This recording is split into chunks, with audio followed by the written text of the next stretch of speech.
Di sebuah desa kecil yang tersembunyi di antara bukit-bukit berkabut, malam terasa lebih hidup daripada siang. Angin berdesir di antara celah pepohonan, membawa bisikan samar yang menggigilkan tulang. Bagus, seorang penggali kubur yang sudah terbiasa dengan sepi dan sunyi, merasa ada sesuatu yang berbeda malam itu. Ia menghentikan langkahnya di tengah jalan setapak yang remang, mendongak ke langit yang kelam. Ada suara yang seperti menyebut namanya, lembut namun menusuk, menghilang bersama rintik hujan yang jatuh perlahan. Angin malam itu seperti jari-jari dingin yang merayap di lehernya. Bulu kuduknya berdiri, meskipun ia menenangkan dirinya bahwa ini hanya permainan pikiran.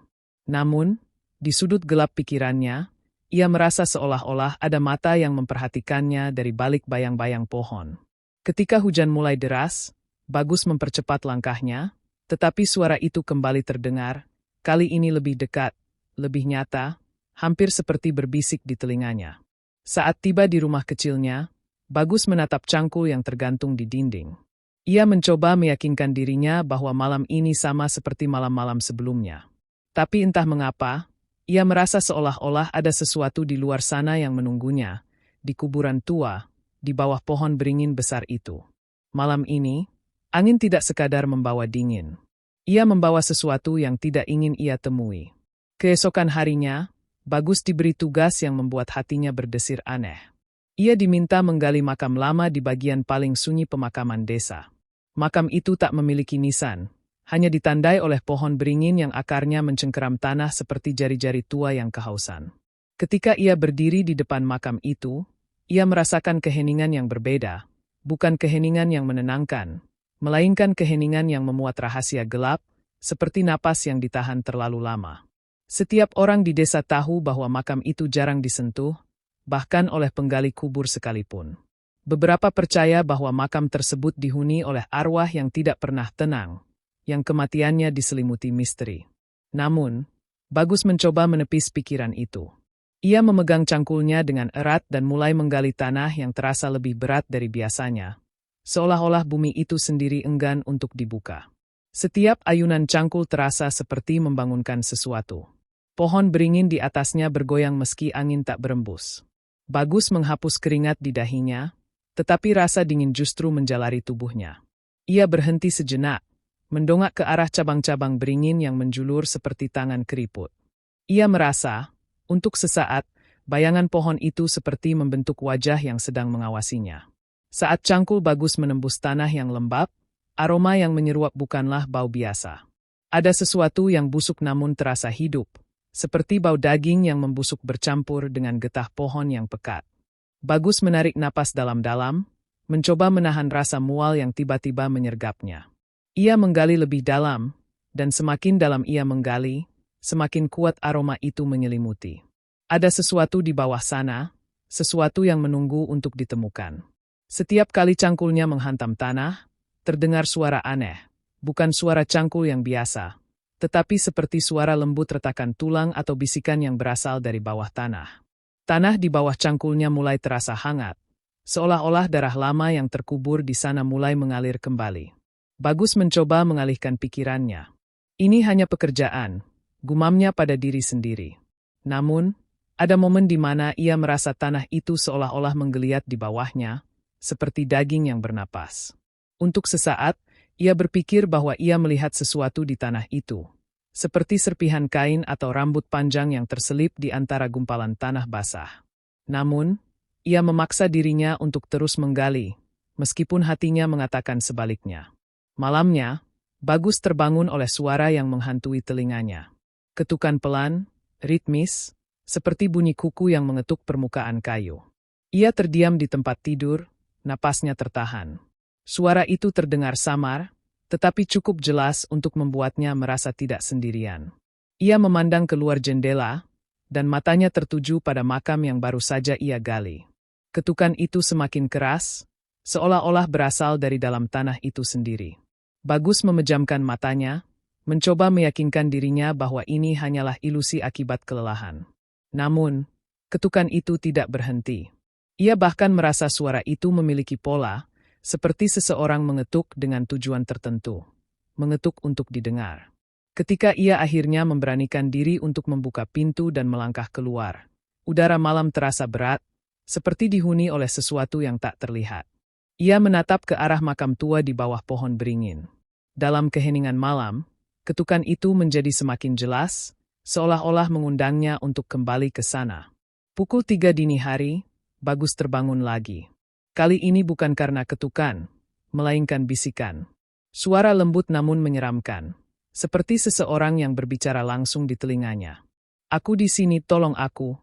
Suara itu berkata dengan nada putus asa. Ia mendongak, tetapi kamar itu kosong. Bisikan itu tidak berhenti. Bahkan saat ia memejamkan mata dan menutup telinganya dengan bantal, suara itu terus memanggil. Tidak keras, tetapi cukup untuk membuat dadanya sesak oleh rasa takut. Akhirnya, ia bangkit dari tempat tidur, keringat dingin membasahi punggungnya. Ia merasa suara itu berasal dari luar, dari arah pohon beringin. Bagus berjalan pelan menuju makam. Di bawah sinar bulan, pohon itu tampak seperti monster besar dengan akar-akar yang mencengkeram bumi. Bisikan itu semakin jelas saat ia mendekat. Dan ketika ia berdiri tepat di bawah beringin, ia merasakan sesuatu menyentuh kakinya. Sesuatu yang dingin, seperti akar yang bergerak, mencoba meraih tubuhnya. Pagi itu, ketika matahari masih malu-malu menyelinap di balik kabut, Bagus kembali ke makam tua di bawah pohon beringin. Ia berharap menemukan bekas lubang yang ia gali semalam. Namun yang ia lihat adalah sesuatu yang mustahil. Tanah di sana telah kembali rata, seolah-olah cangkulnya tidak pernah menyentuhnya. Akar-akar beringin melingkar di permukaan seperti ular yang melindungi sarangnya. Bagus memeriksa sekeliling, memastikan bahwa ia tidak salah tempat. Namun bau tanah basah bercampur busuk yang masih melekat di udara membuktikan bahwa ia tidak salah. Semakin lama ia berdiri di sana, semakin ia merasa tanah itu seperti bernapas, membesar dan mengempis dengan ritme yang tak terlihat. Tanah itu hidup, pikirnya. Dan hidup berarti ada sesuatu yang bangun di bawahnya. Tiba-tiba, terdengar bunyi gemerisik dari akar pohon, seperti sesuatu yang bergerak di dalamnya. Bagus mundur selangkah, dan ia bersumpah bahwa ia melihat akar itu bergetar, seperti sedang menyesuaikan posisi untuk menutupi sesuatu. Tubuhnya gemetar, tetapi rasa ingin tahunya menahan langkahnya. Namun, untuk saat ini, ia hanya bisa berdiri terpaku, menatap makam itu dengan dada berdebar kencang. Dalam perjalanan pulang, Bagus bertemu seorang wanita tua yang berjalan lambat dengan tongkat kayu di tangannya. Wajahnya setengah tertutup oleh kerudung lusuh yang sudah lapuk oleh usia. Ketika wanita itu menoleh ke arah Bagus, ada sesuatu yang ganjil. Matanya hanya satu yang terlihat, namun tatapannya menusuk seperti pisau yang menembus daging. "Jauhi makam itu, Nak," ujar wanita itu dengan suara parau seperti ranting yang patah. "Yang dikubur di sana tidak pernah tidur, dan kau telah membangunkan mereka." Kata-katanya penuh peringatan, namun di balik nada bicaranya ada sesuatu yang lebih mengerikan. Seperti ia tahu apa yang sedang terjadi, atau mungkin ia terlibat dalam rahasia gelap makam itu.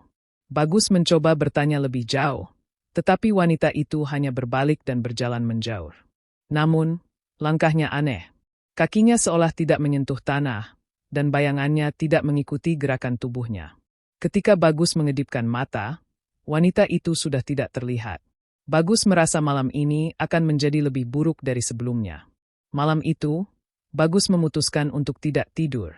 Ia duduk di kursi kayu tua di sudut rumahnya, dengan lampu minyak yang berkerlip tak stabil. Namun, bahkan dalam keheningan, suara itu datang lagi. Kali ini lebih jelas, tangisan lirih yang terdengar seperti seorang anak kecil yang tersesat. "Aku di sini. Aku di sini." Tangisan itu terdengar dari arah makam tua. Bagus mencoba mengabaikannya, tetapi suara itu semakin keras. Ia merasa suara itu memanggil namanya, seperti memohon dengan keputusasaan yang begitu mendalam. Jantungnya berdegup cepat, tetapi rasa penasaran mengalahkan ketakutannya. Dengan langkah berat, ia mengambil lampu minyak dan berjalan menuju makam itu. Ketika ia tiba di sana, tangisan itu berhenti. Hanya ada suara angin yang berhembus melalui dahan pohon beringin. Namun, Ketika ia berdiri di tepi makam, ia mendengar suara kecil dari bawah tanah, seperti seseorang berbisik di antara tangisannya. "Tolong, aku tidak ingin sendiri." Bagus mundur perlahan, tetapi tubuhnya terasa berat, seolah-olah tanah di bawahnya mencoba menariknya masuk. Keesokan malamnya, Bagus kembali ke makam itu, kali ini dengan keberanian yang entah dari mana datangnya. Namun, ketika ia sampai, ia melihat sesuatu yang membuat tubuhnya kaku. Di tepi makam, berdiri bayangan hitam dengan tubuh kurus dan leher yang terlalu panjang. Bayangan itu tidak bergerak, hanya berdiri diam, tetapi tatapan tak terlihatnya terasa menusuk ke arah Bagus. Ia mencoba mendekat untuk memastikan apakah itu hanya ilusi mata atau memang ada seseorang di sana. Namun, semakin dekat ia melangkah, semakin ia merasakan hawa dingin yang memeluk tubuhnya. Bayangan itu tetap tidak bergerak, tetapi Bagus merasa bahwa ia sedang diawasi. Seolah bayangan itu tidak hanya melihat tubuhnya, tetapi juga menyelami pikirannya. Ketika ia sudah cukup dekat, bayangan itu perlahan-lahan menghilang, seperti asap yang terhisap ke dalam tanah.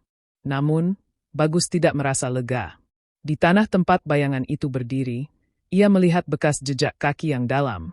Tetapi anehnya hanya ada satu jejak, seolah-olah bayangan itu hanya memiliki satu kaki.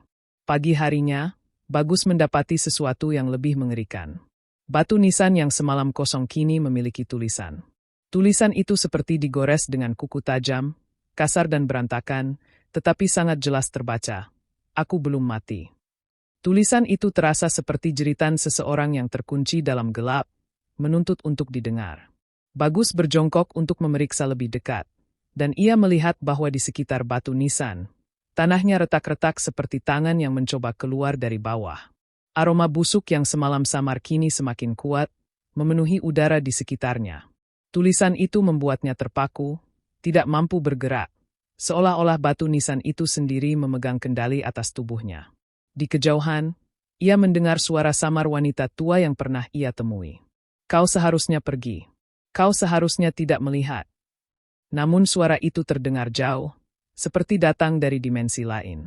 Bagus tahu, sesuatu di dalam makam itu sedang berusaha keluar, dan ia tidak tahu apakah ia cukup kuat untuk menghadapi apa yang akan terjadi selanjutnya. Bagus duduk bersama Pak Karim, seorang lelaki tua yang dianggap penjaga cerita desa. Di balik segelas kopi pahit dan temaram lampu minyak, Pak Karim bercerita tentang sosok yang dimakamkan di bawah pohon beringin itu.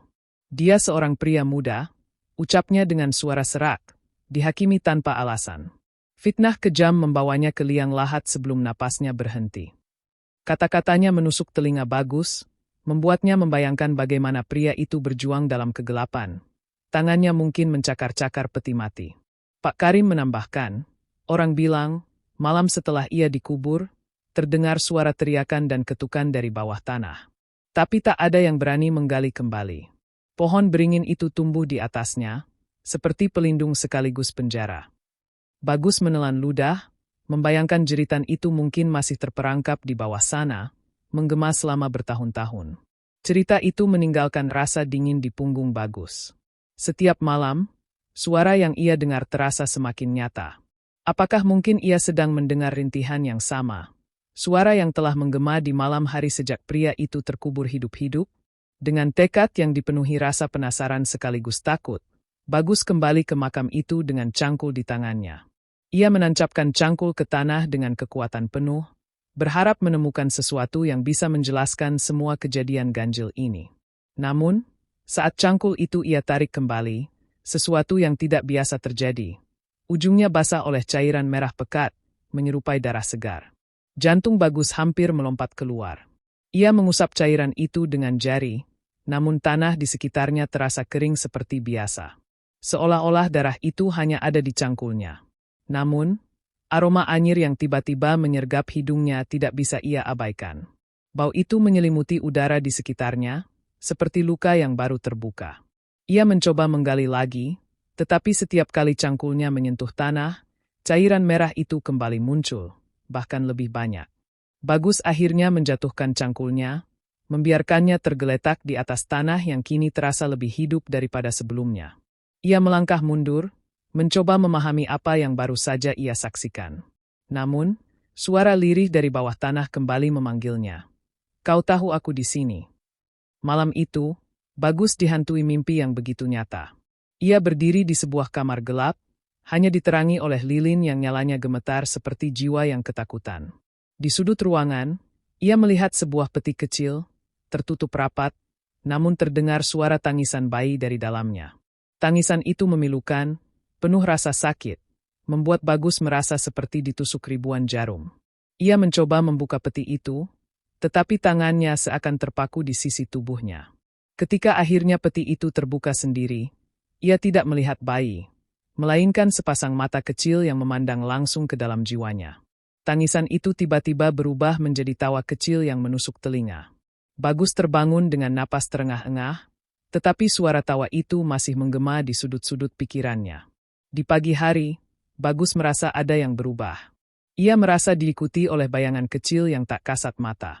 Ketika ia melangkah ke pemakaman, langkahnya terasa lebih berat, seperti membawa beban yang tidak terlihat. Dan di setiap sudut pemakaman, ia merasa ada sesuatu yang mengintip dari kegelapan, sesuatu yang kecil namun tidak kalah menakutkan.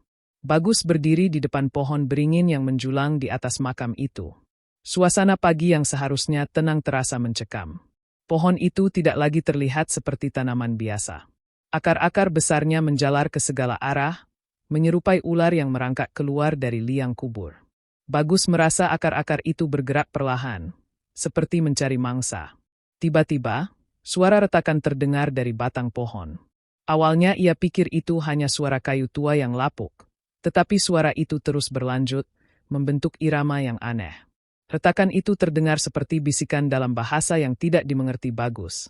Namun entah mengapa, ia merasa pohon itu berbicara padanya. Pergi, atau kau akan menjadi bagian dariku. Bisikan itu terdengar jauh di telinganya. Bagus mundur dengan gemetar, namun akar-akar itu seakan mendekat, mencengkeram tanah di sekitarnya. Ia berlari menjauh, tetapi suara retakan itu terus mengejarnya hingga ia keluar dari pemakaman. Di pikirannya, ia yakin pohon itu bukan sekadar saksi bisu dari kuburan tua. Ia adalah penjaga yang hidup, menyimpan rahasia gelap yang tidak ingin terungkap. Pada malam yang sunyi, ketika Bagus hampir berhasil memejamkan mata, suara lonceng kecil terdengar menggema di udara. Bukan suara lonceng gereja atau lonceng angin, melainkan suara kecil, seperti lonceng yang tergantung di leher seorang bayi. Suara itu terdengar samar, tetapi setiap dentangnya membawa hawa dingin yang menembus tulang. Bagus mencoba mengabaikannya, tetapi lonceng itu semakin mendekat. Ia berjalan keluar rumah, mencari asal suara itu, dan menemukan bahwa suara tersebut berasal dari makam tua. Tubuhnya gemetar, tetapi ia melangkah menuju makam. Di sana, ia melihat sesuatu yang membuat jantungnya berhenti sejenak.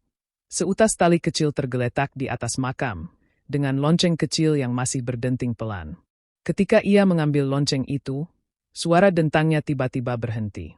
Namun, hawa dingin tidak menghilang. Sebaliknya, ia merasa sesuatu berdiri di belakangnya.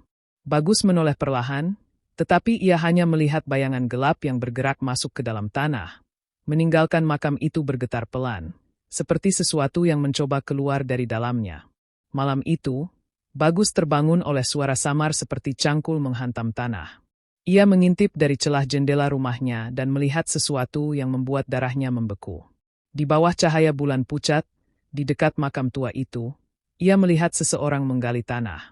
Sosok itu memiliki tubuh yang sangat mirip dengannya, dari postur hingga cara memegang cangkul. Rasa takut bercampur penasaran mendorong Bagus keluar rumah. Namun, semakin ia mendekat, semakin ia merasa bahwa ia sedang menyaksikan cermin hidup yang menyeramkan. Sosok itu menggali dengan semangat yang tidak manusiawi. Tanah berhamburan ke segala arah seperti sedang mencari sesuatu yang sangat penting. Bagus mencoba memanggil, "Siapa kamu?" Namun sosok itu tidak menjawab, hanya menoleh dengan wajah yang tersamar bayangan. Saat Bagus berada cukup dekat, sosok itu berhenti menggali dan berdiri tegak, memegang cangkul seperti senjata. Tiba-tiba, sosok itu berbalik dan menatap Bagus dengan senyum bengkok, seolah-olah ia sedang menikmati ketakutan yang terpancar dari mata Bagus. Tanpa peringatan, sosok itu lenyap begitu saja, meninggalkan cangkul tergeletak di tanah yang telah tergali. Setelah bermalam-malam dihantui, Bagus memutuskan untuk kembali ke makam dan menyelesaikan apa yang sudah ia mulai. Dengan sisa keberanian yang ia miliki, ia menggali di tempat yang sama, kali ini dengan harapan menemukan sesuatu yang nyata untuk menjelaskan semua keganjilan.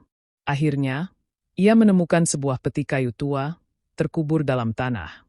Peti itu terlihat rapuh, dengan kayu yang hampir lapuk dan retak di sana-sini.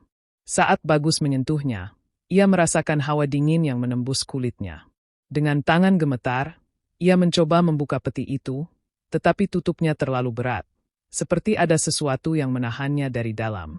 Ketika ia menguatkan tenaga, peti itu tiba-tiba terbuka dengan sendirinya, tanpa ia sentuh lagi. Bagus terkejut mundur beberapa langkah, hampir kehilangan keseimbangan. Dari dalam peti, muncul bau busuk yang menyengat, seperti campuran tanah basah dan sesuatu yang telah membusuk selama puluhan tahun. Namun, yang membuatnya lebih ngeri adalah suara lirih yang keluar dari peti itu. "Kau akhirnya menemukanku." Suara itu berbisik, hampir tidak terdengar, tetapi cukup untuk membuat bulu kuduk Bagus berdiri. Dengan napas yang tertahan, Bagus menatap isi peti itu. Di dalamnya, ia melihat sosok tubuh yang terbungkus kain kafan yang hampir membusuk. Namun, kain itu tidak sepenuhnya menutupi wajah mayat tersebut. Wajahnya pucat, seputih lilin yang meleleh, namun matanya terbuka lebar, menatap langsung ke arah Bagus. Bagus mencoba meyakinkan dirinya bahwa itu hanyalah mayat biasa, tetapi sesuatu terasa sangat salah. Mata itu tidak sekadar terbuka, mata itu bergerak, menatapnya tanpa berkedip, seolah-olah sedang mencoba mengungkapkan sesuatu. Bibir pucatnya bergerak-gerak kecil, seperti berusaha berbicara, tetapi tidak ada suara yang keluar.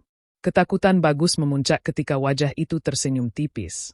Senyum yang tidak seharusnya dimiliki oleh seseorang yang sudah mati. Ia mundur dengan tergesa, tetapi setiap langkahnya terasa seperti ditahan oleh tanah di bawahnya.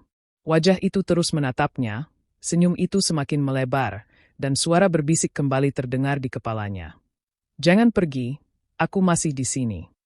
Ketika Bagus mencoba melarikan diri dari makam, langkahnya terhenti oleh suara berat yang datang dari balik pohon beringin. Ia menoleh, dan dari bayangan pohon itu muncul sosok tinggi besar dengan tubuh berlumuran lumpur. Sosok itu memiliki wajah yang tidak jelas, hanya berupa cekungan berlumpur di tempat matanya seharusnya berada. Sosok itu mendekat perlahan, setiap langkahnya membuat tanah di sekitar bergetar. "Jangan ganggu dia," bisik sosok itu dengan suara yang dalam dan menggema, seolah berasal dari dalam bumi. Bagus berdiri mematung, tubuhnya terasa lumpuh oleh ketakutan. Penjaga kubur itu tidak menyerang, tetapi kehadirannya saja sudah cukup untuk membuat napas Bagus tercekat. Bagus mencoba berbicara, meminta penjelasan, tetapi sosok itu hanya berdiri di antara dirinya dan peti yang terbuka. Seolah-olah sosok itu adalah penjaga yang ditugaskan untuk melindungi rahasia gelap makam tersebut. "Kembalilah," bisiknya lagi, dan dalam sekejap, sosok itu lenyap, meninggalkan hawa dingin yang menyesakkan dada. Bagus semakin merasa bahwa sesuatu dari makam itu telah mengikuti dirinya. Dalam kegelapan malam, ia melihat bayangannya sendiri bergerak tanpa mengikuti tubuhnya.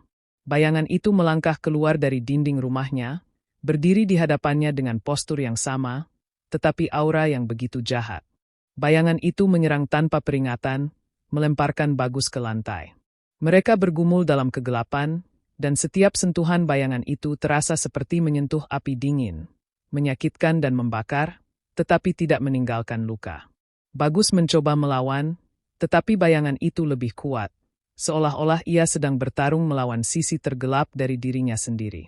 Di tengah pergulatan itu, bayangan itu berbisik di telinganya. "Kau adalah aku, dan aku adalah kau. Kau tidak bisa lari dari apa yang telah kau bangunkan." Kata-kata itu menggema dalam pikirannya, membuatnya merasa bahwa ia sedang dihukum oleh kesalahannya sendiri. Akhirnya, bayangan itu menghilang, meninggalkan Bagus terbaring di lantai dengan tubuh gemetar dan pikiran yang hancur. Bagus tahu, malam ini adalah awal dari sesuatu yang jauh lebih gelap.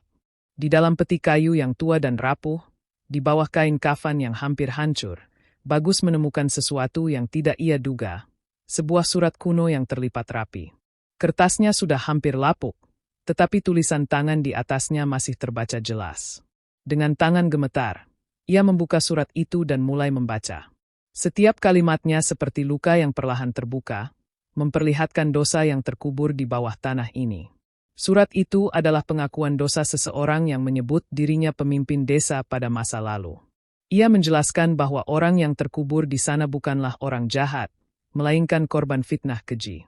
Pria muda itu dihukum atas tuduhan palsu karena sebuah dendam lama yang tak pernah selesai. Kami menguburnya hidup-hidup. Tulisnya, karena kami takut akan kebenaran yang ia tahu. Setiap kata di surat itu seperti pisau yang menyayat hati Bagus, membuatnya bertanya-tanya apa yang sebenarnya sedang ia hadapi ketika Bagus selesai membaca. Ia merasakan udara di sekitarnya berubah menjadi lebih dingin. Surat itu terasa berat di tangannya, seolah-olah menyimpan beban dari jiwa yang telah lama menderita. Di kejauhan, suara bisikan lirih mulai terdengar lagi, lebih jelas daripada sebelumnya. Kali ini, suara itu tidak lagi meminta tolong, melainkan menuntut keadilan. Sejak membaca surat itu, malam Bagus berubah menjadi teror yang tak henti-hentinya. Suara dari dalam kubur kini terdengar lebih jelas, seperti rintihan seseorang yang berada tepat di bawah kakinya. Keadilan. Suara itu berbisik berulang-ulang, penuh dengan rasa sakit dan amarah yang telah terpendam selama bertahun-tahun. Bagus mencoba menenangkan dirinya, tetapi suara itu terus menghantuinya, bahkan ketika ia meninggalkan pemakaman. Saat ia berjalan pulang, ia merasakan tanah di bawahnya seperti berdenyut, seolah-olah sesuatu sedang mencoba keluar dari dalamnya. Angin malam membawa aroma tanah basah yang aneh, bercampur dengan bau anyir yang tidak ia kenali. Di rumahnya, suara itu tidak menghilang. Justru semakin menjadi, seperti bergema di dalam pikirannya. Mereka tidak akan pernah berhenti, sampai kebenaran terungkap. Suara itu berbisik tepat di telinganya. Bagus tahu, ini bukan hanya tentang kuburan tua atau suara minta tolong. Ini adalah jiwa yang marah, yang tidak akan pernah diam sebelum keadilan ditegakkan. Dengan surat itu di tangan, Bagus kembali menemui wanita tua berwajah tertutup yang pernah memperingatkannya. Kali ini, wanita itu tidak lagi mencoba menghindar. Dengan napas berat dan suara bergetar, ia akhirnya mengungkapkan kebenaran yang selama ini ia simpan. Aku salah satu dari mereka, katanya, suaranya seperti ranting yang patah. Aku ikut menguburnya hidup-hidup. Wanita itu bercerita tentang malam kelam itu, bagaimana pria muda yang tak bersalah itu diseret ke liang lahat yang telah digali sebelumnya. Dia tidak melawan, katanya, air mata mengalir di bawah kerudung lusuhnya. Dia hanya menatap kami, satu persatu, seolah-olah memaafkan kami sebelum tanah menutup tubuhnya. Pengakuan itu membuat Bagus merasa semakin terjebak dalam mimpi buruk yang nyata. Aku tahu suaranya menghantui kita semua, lanjut wanita itu. Aku tahu ia tidak akan berhenti sampai semua dosa ini ditebus. Kata-kata itu membuat Bagus semakin gelisah. Ia tidak tahu apa yang harus ia lakukan untuk menghentikan semua ini. Tetapi satu hal yang pasti, arwah itu tidak hanya menuntut keadilan, tetapi juga menginginkan kebenaran untuk diungkapkan kepada dunia. Keesokan malamnya, Bagus kembali ke makam tua itu dengan surat di tangannya. Ia membaca pengakuan dosa itu dengan suara keras, berharap ini cukup untuk memberikan keadilan bagi jiwa yang tersiksa. Namun, saat ia selesai membaca, sesuatu yang aneh terjadi. Tanah di sekitar makam itu mulai berguncang, perlahan-lahan menutup lubang yang telah ia gali sebelumnya. Peti kayu tua itu tenggelam kembali ke dalam tanah, seolah-olah ditelan oleh bumi. Pohon beringin di atasnya tampak semakin besar, akar-akarnya merayap lebih dalam ke dalam tanah, seperti merangkul rahasia yang kembali terkubur. Bagus hanya bisa berdiri terpaku, menyaksikan pemandangan yang tidak masuk akal itu ketika tanah itu akhirnya kembali rata, suasana menjadi sunyi. Namun, Bagus tidak merasa lega.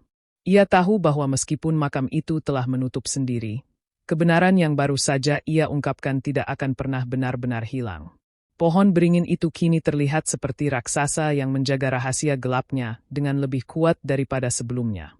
Bagus meninggalkan desa itu dengan harapan bisa melupakan semua yang telah terjadi. Ia berpikir bahwa menjauh dari tempat itu adalah satu-satunya cara untuk menemukan kedamaian. Namun, di setiap tempat baru yang ia singgahi, suara itu terus menghantuinya. Kadang terdengar seperti bisikan di malam hari, kadang seperti ketukan samar di dinding. Bagus mulai merasa bahwa arwah dari kuburan itu telah menjadi bagian dari dirinya. Bahkan ketika ia tidur di tempat yang jauh, ia merasakan kehadiran bayangan gelap yang selalu mengawasinya. Setiap kali ia menutup mata, ia melihat wajah pucat dari dalam peti, dengan senyum yang tak pernah berubah. "Kau tahu aku masih di sini?" Suara itu berbisik dalam pikirannya, berulang-ulang. Bagus akhirnya menyadari bahwa suara itu tidak akan pernah hilang. Ia telah menjadi bagian dari kisah kelam yang tidak pernah selesai, sebuah lingkaran dosa dan kebenaran yang terus berputar tanpa akhir. Meskipun ia telah meninggalkan desa itu, suaranya akan terus menghantuinya, seperti bayangan yang tak pernah benar-benar hilang, menunggu saat yang tepat untuk kembali mengungkapkan rahasia yang terkubur di dalam tanah.